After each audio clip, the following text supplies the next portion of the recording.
So students, अब देखिए हम लोग अभी तक हम लोगों ने लिस्ट से रिलेटेड कुछ प्रोग्राम्स किए। अब फिर से हम एक नेक्स्ट एग्जाम्पल ले रहे हैं कि जैसे कि मान लीजिए क्वेश्चन है हमारे पास कि write a program to enter a list and print the elements which are divisible by either 2 और 3। मतलब एक लिस्ट को एंटर करिए, एन नंबर ऑफ लिस्ट को आप एंटर करिए और उन एलिमेंट्स को प्रिंट कराइए जो कि या तो 2 से डिविजिबल है और या तो 3 से डिविजिबल है। तो ऐसे केस में हम लोग क्या करेंगे कि जैसे कि सबसे पहले तो हमने क्या किया कि एक एम्प्टी लिस्ट क्रिएट कर लिया। एम्प्टी लिस्ट क्रिएट करने के बाद में फिर आपने लिस्ट का साइज इंटर करवा दिया। n is equal to integer input enter the size, ये इंटर करा दिया। एंटर कराने के बाद में फिर आपने एक लूप जनरेट किया जो कि 0 से ले करके लेस देन साइज तक चलेगा, मतलब साइज -1 तक चलेगा। जैसे कि आपका साइज़ अगर 10 है तो 0 से ले करके 9 तक चलेगा। और उसमें आपने क्या किया कि एलिमेंट इंसर्ट करा दिए। एलिमेंट इंसर्ट कराया और जो भी एलिमेंट आपने इंसर्ट कराया उसको वैल के अंदर स्टोर करते चले गए और वैल को लिस्ट के अंदर अपेंड करते चले गए लूप की बॉडी के अंदर। तो जो भी एलिमेंट आपने इंसर्ट कराया उसको आपने वैल में इंसर्ट कराया और उस वैल्यू को आपने लिस्ट में इंसर्ट कर दिया।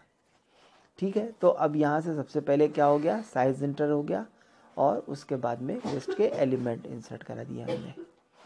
अब एलिमेंट इंसर्ट कराने के बाद में हमको केवल उन एलिमेंट्स को प्रिंट करना है जो एलिमेंट्स या तो 2 से डिविजिबल है और या फिर 3 से डिविजिबल है।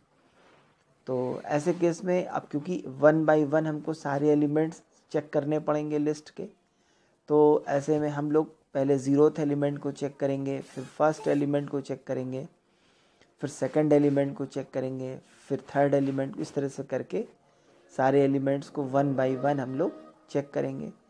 और ऐसे में हमको फिर एक लूप हमने जनरेट किया 0 से लेकर के n-1 तक, और फिर हमने एक एक करके टेस्ट किया और कंडीशन लगाया हमने अंदर उसके लूप की बॉडी के अंदर कि if ai modulus 2 is double equal to 0, और ये एक और ऑपरेटर है, लॉजिकल ऑपरेटर है, और ai modulus 3 is double equal to 0। मतलब ये इफ़ की जो कंडीशन है वो ऐसे सिचुएशन में ट्रू मानी जाएगी जब उसके अंदर जो दोनों स्टेटमेंट दिए हुए हैं, दोनों एक्सप्रेशन दिए हैं, दोनों एक्सप्रेशन में, अब क्योंकि दोनों एक्सप्रेशन को और ऑपरेटर के थ्रू जोड़ा गया है, इसलिए अगर कोई भी एक एक्सप्रेशन आपका सही होगा तो ऐसे केस में पूरी की पूरी कंडीशन ट्रू मानी जाएगी। तो या तो 2 से डिविजिबल हो और या फिर 3 से डिविजिबल हो। तो अगर ऐसे केस में कोई भी एक कंडीशन, आपकी एक्सप्रेशन की कंडीशन ट्रू मिलती है, तो ऐसे केस में उस लोकेशन का पर्टिकुलर एलिमेंट आपका डिस्प्ले हो जाएगा। हमने प्रिंट करा दिया है उस एलिमेंट को। तो समझ में आई बात। तो ऐसे केस में जैसे कि मान लीजिए लिस्ट है हमारे पास में, मान लीजिए एक लिस्ट है हमारे पास में 10, 20, फिर 21, 22, 23, इस तरह से करके 24, 26, 27, 28, 30, इस तरह से एक लिस्ट है। और उस लिस्ट में सबसे पहले 0th एलिमेंट चेक होगा।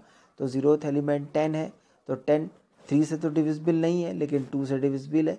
ऐसे केस में कंडीशन ट्रू मानी जाएगी और 10 प्रिंट हो जाएगा। इसके बाद में i में इंक्रीमेंट फिर से होगा, i की वैल्यू 1 हो जाएगी। 1 के केस में जो फर्स्ट लोकेशन पर जो एलिमेंट है वो कंसिडर किया जाएगा। ऐसे केस में आपका 20 कंसिडर किया जाएगा। 22 से डिविजिबल है, 3 से डिविजिबल नहीं है, लेकिन क्योंकि दोनों में से एक कंडीशन ट्रू मिल रही है इसलिए होल कंडीशन आपकी ट्रू मानी जाएगी। ऐसे केस में फिर से 20 भी डिस्प्ले हो जाएगा। इसी तरीके से फिर 21, अब 21 2 से डिविजिबल नहीं है लेकिन 3 से डिविजिबल है। ऐसे केस में 21 भी प्रिंट हो जाएगा। फिर नेक्स्ट एलिमेंट जो है i की वैल्यू इंक्रीज हो जाएगी। नेक्स्ट है 22, तो 22 अगेन 2 से डिविजिबल है लेकिन 3 से डिविजिबल नहीं है, लेकिन क्योंकि एक एक्सप्रेशन ट्रू है इसलिए पूरी कंडीशन ट्रू मानी जाएगी, इसलिए 22 भी डिस्प्ले हो जाएगा। इस तरह से करते करते आपका n नंबर्स आपके चेक हो जाएंगे और ये प्रोग्राम आपका रन होगा। आउटपुट की अगर हम लोग बात करें तो आउटपुट में सबसे पहले जो प्रिंट स्टेटमेंट आपने दे रखा है साइज़ एंटर कराने के लिए, वो प्रिंट स्टेटमेंट एग्जीक्यूट होगा। Enter the size of the list, आपने साइज़ दे दिया, मान लीजिए 5 दे दिया, तो अब इसके बाद में नेक्स्ट स्टेटमेंट एग्जीक्यूट होगा कि प्रिंट स्टेटमेंट फिर से होगा कि नाउ एंटर द एलिमेंट्स। अब एलिमेंट्स आप इंसर्ट करेंगे, अगर 5 साइज़ दिया है तो 5 एलिमेंट इंसर्ट करेंगे। अगर 10 दिया है तो जैसे कि हमने डेमो यहाँ पे जो डिमॉन्स्ट्रेट किया है, इसमें हमने लिस्ट का साइज़ 10 इंटर किया है, तो 10 इंटर करने के बाद में हमने 10 एलिमेंट्स इंसर्ट कराए, ठीक है ना।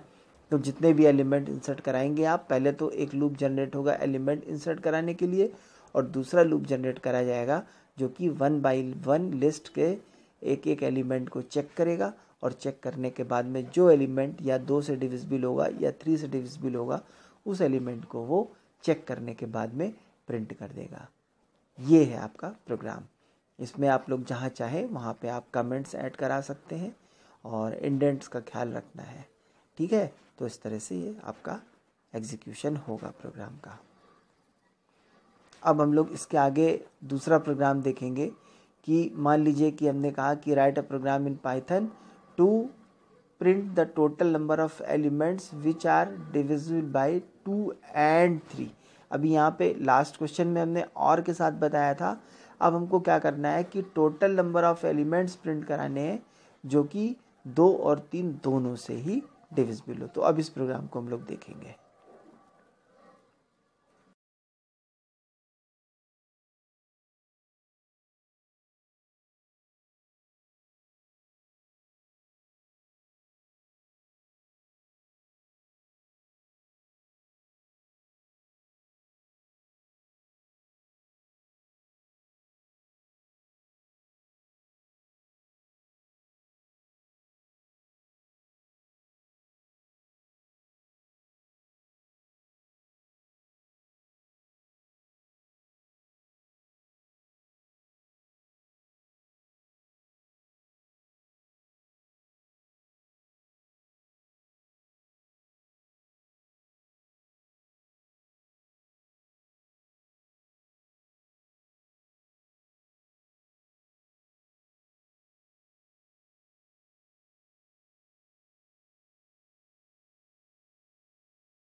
तो अब हम लोग नेक्स्ट प्रोग्राम करेंगे कि जैसे कि मान लीजिए हमने कहा कि program to print the total number of elements which are divisible by 2 and 3 in a linear list.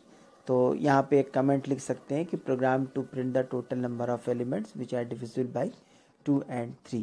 अब यहाँ पे हमको वो एलिमेंट्स नहीं प्रिंट कराने हैं जो 2 और 3 दोनों से डिविजिबल हो।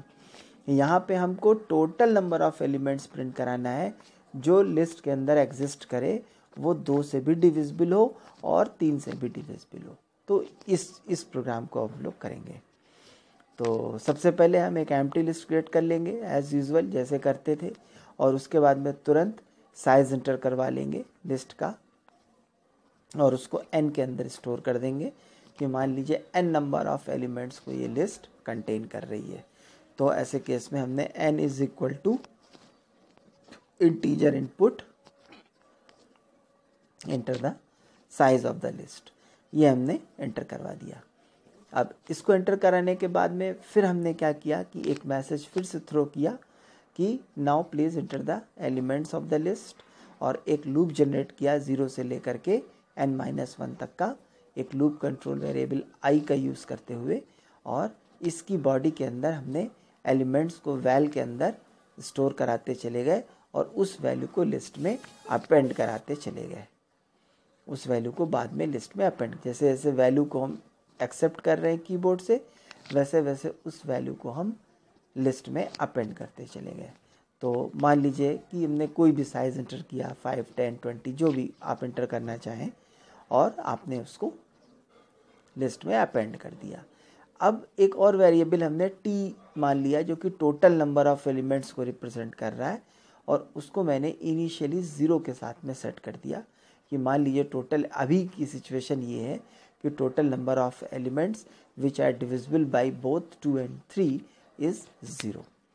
अब हमने फिर से हमको एक एक एलिमेंट चेक करना है और उसको मैं डिसाइड करना है कि वो 2 और 3 दोनों से डिविजिबल है कि नहीं है, और अगर है तो ऐसे केस में टोटल नंबर ऑफ एलिमेंट्स में हमको 1 का इंक्रीमेंट कर देना है। तो सबसे पहले हमने फिर से लूप जनरेट किया 0 से लेकर के n-1।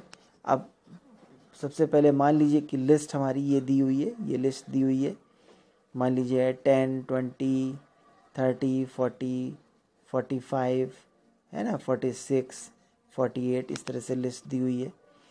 तो सबसे पहले i की वैल्यू 0 होगी, तो 0 के केस में फर्स्ट एलिमेंट 10 जो है वो कंसीडर किया जाएगा। अब 10 को इफ़ के अंदर चेक किया जा रहा है कि क्या 10 modulus 2 is double equal to 0 and 10 modulus 3 is double equal to 0। अब जब एंड ऑपरेटर के थ्रू आप दो कंडीशंस को ज्वाइन करेंगे तो ऐसे केस में एंड के केस में क्या होगा कि जब दोनों ही कंडीशन ट्रू होंगी तभी वो स्टेटमेंट ट्रू माना जाएगा। अगर उसमें से एक भी फॉल्स निकलती है तो ऐसे केस में वो स्टेटमेंट ट्रू नहीं माना जाएगा। जैसा कि लास्ट क्वेश्चन में था और ऑपरेटर, तो और ऑपरेटर में क्या था कि जब दोनों में से कोई भी एक कंडीशन ट्रू हो जाती थी तो स्टेटमेंट ट्रू मान लिया जाता था। लेकिन एंड के केस में क्या होगा कि जब दो के दोनों ही स्टेटमेंट आपके ट्रू होंगे तो ऐसे केस में ही कंडीशन ट्रू मानी जाएगी। तो 10 में क्या हुआ कि 10 is divisible by 2 and 10 is not divisible by 3, मतलब 10 में 3 का डिवाइड करने पर रिमाइंडर 0 नहीं आता है। ऐसे केस में हमने कंक्लूज़न निकाला कि 10 इज़ नॉट डिविजिबल बाय 3। तो इस केस में क्या होगा कि no action will be taken. ऐसे केस में इंटरप्रेटर कोई भी एक्शन नहीं लेगा और सिंपली i में इंक्रीमेंट कर देगा। i इज इक्वल टू अब 0 से बढ़ करके +1, 0 + 1 इज इक्वल टू 1 हो जाएगी। 1 पर कौन सा एलिमेंट एग्जिस्ट कर रहा है? 20 एग्जिस्ट कर रहा है। तो 20 में again 20 is divisible by 2 but 20 is not divisible by 3। ठीक है, तो ऐसे केस में फिर से कंडीशन फॉल्स मिली और फॉल्स के केस में again no action will be performed, कोई एक्शन नहीं परफॉर्म किया जाएगा। फिर से i में इंक्रीमेंट हुआ, i की वैल्यू आई 30। अब 30 के केस में क्या होगा कि 30 के केस में 30 जो है वो 2 से भी डिविजिबल है और 3 से भी डिविजिबल है। तो इस सिचुएशन में क्या होगा, जब दोनों कंडीशन ट्रू मिल गई हमको, ऐसे केस में जो पूरा इफ स्टेटमेंट है ये ट्रू माना जाएगा। और इस सिचुएशन में क्या होगा कि t is equal to t plus 1 कर दिया जाएगा, मतलब t में 1 का इंक्रीमेंट कर दिया जाएगा। और t की इनिशियल वैल्यू हमारी 0 थी, इस करंट पोजीशन पर t is equal to 0 plus 1 is equal to 1 हो जाएगा। और t अब आपका कितना हो गया, 1 हो गया। मतलब लिस्ट में जितने भी एलिमेंट्स हमने चेक किए अभी तक, उनमें से एक एलिमेंट ऐसा है जो 2 और 3 दोनों से डिविजिबल है। इसके बाद में फिर नेक्स्ट स्टेटमेंट हमने नेक्स्ट एलिमेंट कंसीडर किया। नेक्स्ट एलिमेंट है 40। अब 40 is divisible by 2 but not divisible by 3। ऐसे केस में no action will be taken. Next element है 45। अब now 45 is divisible by 3 but not divisible by 2। ऐसे केस में no action will be performed. इसके बाद 46 है। 46 3 से डिविजिबल होगा, नहीं होगा, तो ऐसे केस में फिर से कोई भी एक्शन नहीं। 45 है तो 45 भी नहीं डिविजिबल होगा और 46 भी नहीं डिविजिबल होगा। अब आता है आपका 48। तो 48 क्या होगा, वो 2 से भी डिविजिबल है और 3 से भी डिविजिबल है। तो ऐसे सिचुएशन में t is equal to t plus 1, मतलब लास्ट टाइम t की वैल्यू 1 थी तो 1 प्लस 1 इज इक्वल टू 2 हो गया। इसके बाद में 48 के बाद इस तरह से वो चेक करता चला जाएगा और फाइनली लूप की बॉडी के बाहर निकल करके total number of elements which are divisible by 2 and 3 are, और t की वैल्यू को मैं प्रिंट करा दूंगा, या आप t की वैल्यू को प्रिंट करा देंगे, टोटल एलिमेंट्स आपके प्रिंट हो जाएंगे। तो आज हम लोगों ने 2 क्वेश्चन देखे। पहला क्वेश्चन था कि write a program to print all the elements which are divisible by either 2 और 3, और दूसरा क्वेश्चन देखा कि to print the total number of elements which are divisible by 2 and 3 both. तो इन दोनों क्वेश्चंस को आप लोग कंप्यूटर पर रन करा लीजिएगा, ठीक है। Thank you so much.